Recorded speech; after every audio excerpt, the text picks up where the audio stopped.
Coming up in the next week, we are going to see some of the world's best harness drivers competing in New South Wales in the World Driving Championships. It's going to be absolutely sensational. The CEO of Harness Racing Australia, Andrew Kelly, is joining me to have a chat about what is coming up. Thanks for your time, Andrew.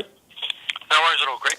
Andrew, what can harness fans look forward to coming up from Saturday week?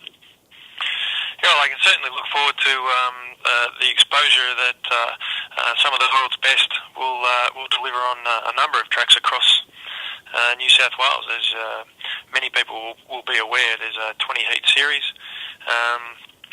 across 7 race meetings and 6 tracks. So it's going to be an action-packed, slightly over a week, where the wares and the talents of 6 Europeans, 2 North Americans and 2 Australasians will be pitted against each other to fight it out for the World Driving Championship title.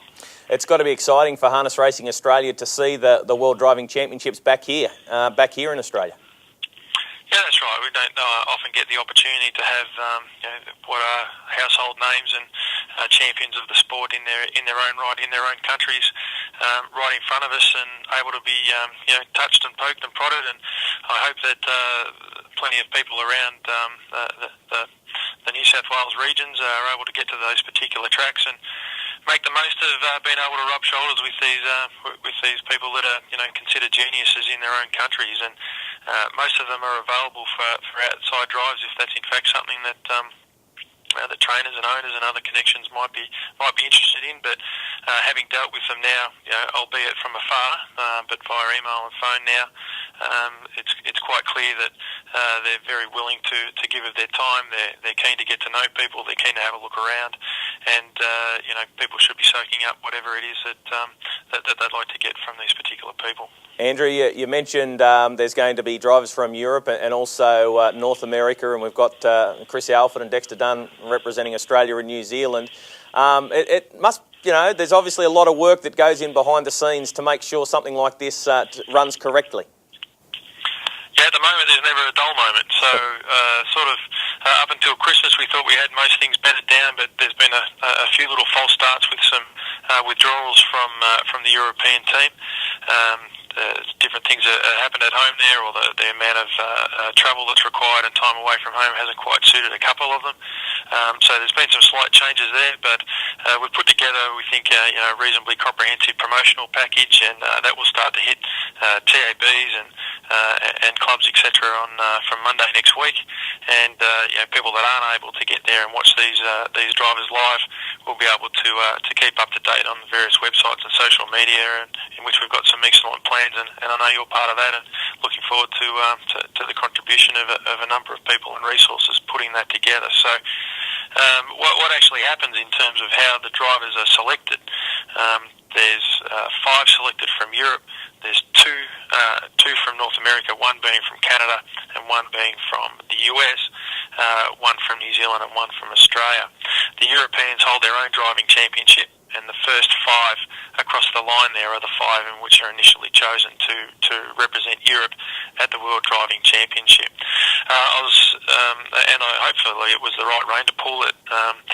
Took to the International Trotting Association members last year a proposal whereby the defending champion can participate in the next World Driving Championship to defend his title.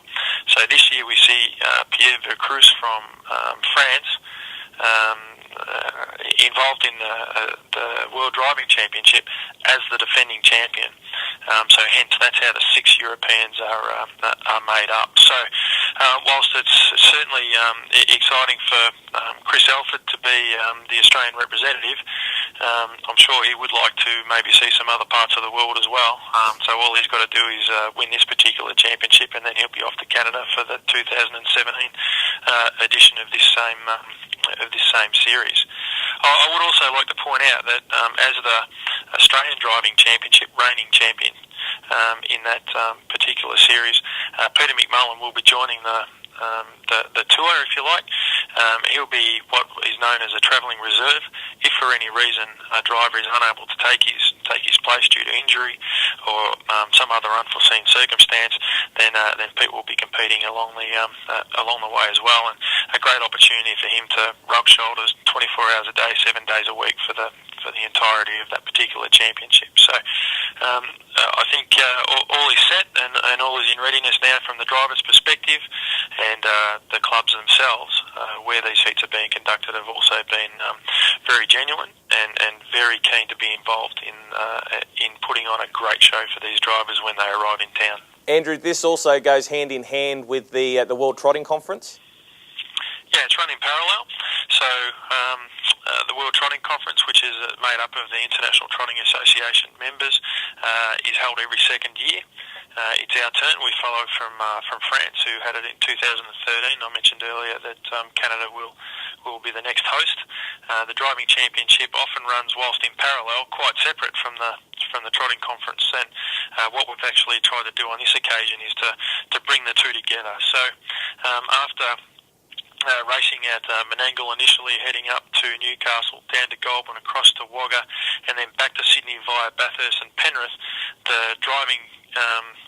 the drivers will actually congregate with the Worldtrotting Conference and join, if you like, in a number of social activities and other aspects of the conference itself, giving, I suppose, administrators and drivers the opportunity to collaborate on different ideas and different activities. It's certainly the first time that I'm aware that that's happened previously, but I thought it was an important element to bring the two together, at least for a few days there, and they'll enjoy each other's company in the lead up to Inter-Dominion Grand Final day, on which the final heat of the World Driving Championship will be held, and we hope that at that point it's still a reasonably close and tight race for who will actually be the champion. In terms of the conference itself, it's well, I like to think it is, although I'm biased, having constructed it with the team here at Harness Racing Australia, a great program covering marketing and business development. The other aspects will include breeding, equine welfare. We've got a full day on integrity, and then obviously racing and wagering there as well. So there's plenary sessions in the morning, followed by committee sessions, what they call standing committees, in the afternoon, and we have 80 delegates from all over the world attending the various aspects of that conference over the journey, and included in that, particularly in the plenary sessions, are a number of international experts in their field. We have the business development manager of the ATG, which is the Swedish TAB, coming to talk about the future of wagering. We also have Sean Stanley, or Dr. Sean Stanley from the Singapore Turf Club, who will be talking about prohibited substances and the future of drug control, just to name a few. So we're really excited with both the local content and presenters, as well as people that we've been able to attract from overseas who are experts in their field, to talk with the administrators and regulators from all over the world on really important aspects for us to collaborate on.